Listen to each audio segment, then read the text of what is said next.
We've been watching Westworld, the series. With Sir Anthony Hopkins. That's the one. You've been playing Red Dead Redemption as well. Is all of that cowboy stuff inspiring you? I don't know yet. Let's see how this story goes. Story? I thought it was going to be a 10-minute YouTube video. So what do we call it then? Material. Okay, we'll see how this material goes. That sounds like something a nervous seamstress would say. Yes. So how do you trust Red Dead with Westworld then? Well, they're both cowboys. That sounds like seeing Doc Holliday and Buffalo Bill Cody are both cowboys. They are. Ka-ching! Introduce androids to Red Dead, who then become sentient, realise who they are, and take over the world. We should be introducing Red Dead into Westworld so that the guests can be shot but respawn near their last location. I'll ignore that last statement.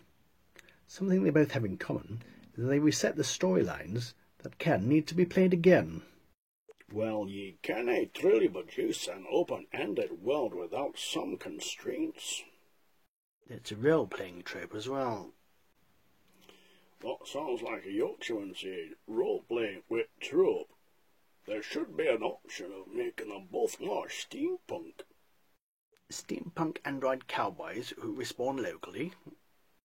As Ford did in Westworld and they are continuing to do in Red Dead, we can come up with a replayable scenario.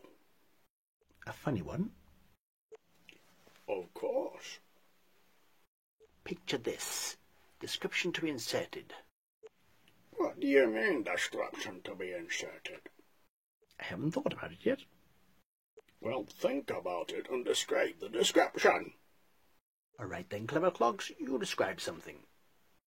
Well, if we're going to do it in the style of both Westworld and Red Dead, then how about somebody trying to rob moonshine profits from the bank in Downton? Downton might be better. Yes, but we do it funny. Well... like Groundhog Day. Like Groundhog War, more like. Well then.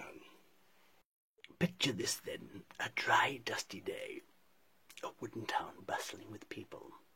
A lone rider enters into town riding on a burro. It stops near the saloon near the water trough and allows the burro to drink its fill. Classic Clint Eastwood. Now you need to switch the trope. Sounds like something a Yorkshireman would say in a rope factory. Switch to rope. Switch it then. Instead of going into the saloon, he goes next door into the ice cream factory to order a sarsaparilla. And? That allows ice cream jokes and puns. Congratulations. But where's the possible death and conflict that needs to be resolved? Salmonella from the ice cream parlour.